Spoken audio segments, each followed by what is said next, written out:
Assalamualaikum warahmatullahi wabarakatuh. Alhamdulillahilladzi hadana lihada wa ma kunna linahtadiya laula an hadana Allah. Asyhadu an la ilaha illallah wahdahu la syarika lah wa asyhadu anna sayyidana Muhammadan abduhu wa rasuluh alladzi la nabiyya ba'dah. Hadirin wal hadirat jamaah dimanapun Anda berada, bersyukur kita kepada Allah Subhanahu wa Ta'ala, yang mana Allah masih terus berikan nikmat-nikmatnya kepada kita.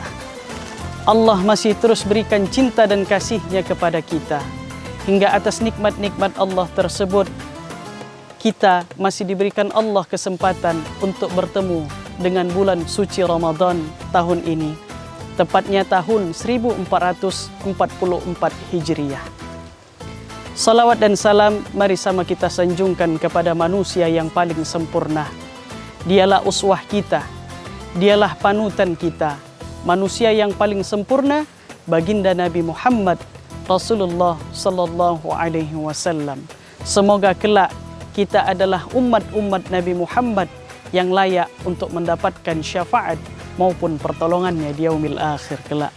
Amin ya rabbal alamin.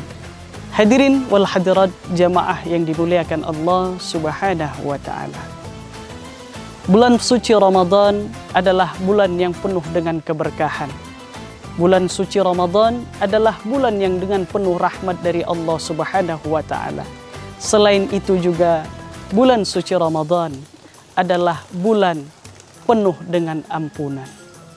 Yang namanya manusia tak pernah luput dari yang namanya salah dan dosa. Maka bulan suci Ramadan ini adalah momen yang sangat-sangat bisa kita manfaatkan untuk memohon ampun dari Allah Subhanahu wa Ta'ala atas segala dosa yang pernah kita lakukan. Sering sekali kita berdoa kepada Allah di sela-sela selepas salat kita.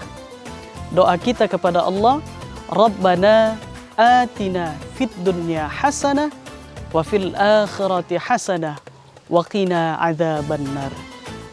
Kita memohon kepada Allah agar kiranya Allah berikan kebaikan kepada kita di dunia dan di akhirat.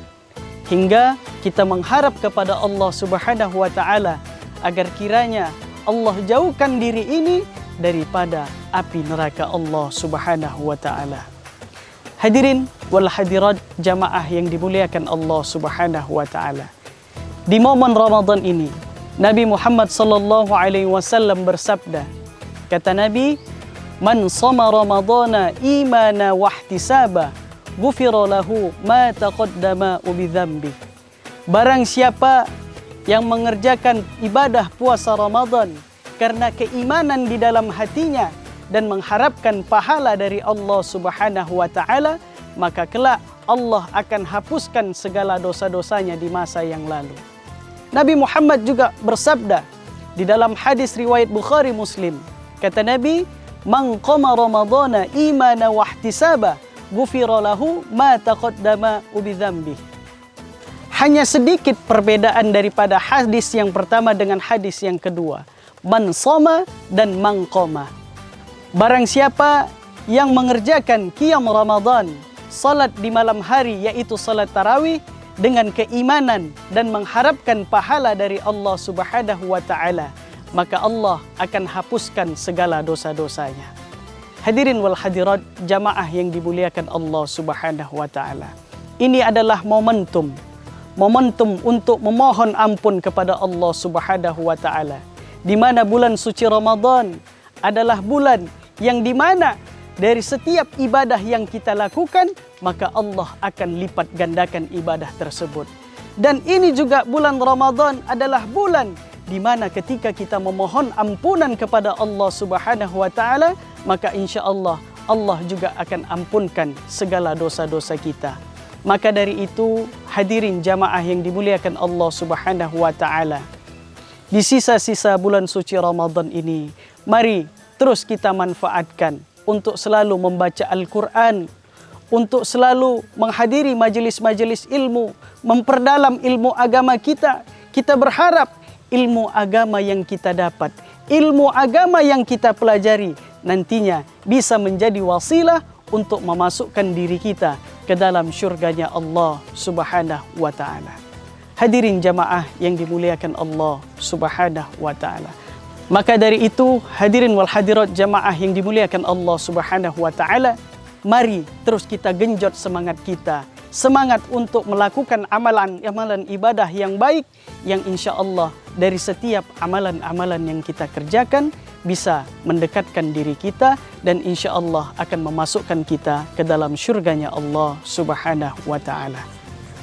Hadirin wal hadirat jamaah yang dimuliakan Allah Subhanahu wa ta'ala, di bulan suci Ramadan ini mari terus kita merendahkan diri kita kepada Allah Subhanahu wa ta'ala. Kita hempaskan hal-hal yang tidak baik yang ada di dalam diri kita. Kesombongan, sifat iri, sifat hasad, dan dengki yang ada di dalam diri kita. Insya Allah di bulan Ramadan ini kita belajar agar kiranya kita dijadikan sebagai hamba-hamba Allah yang beriman dan bertakwa kepada Allah Subhanahu wa ta'ala. Billahi taufiq wal hidayah. Assalamualaikum warahmatullahi wabarakatuh.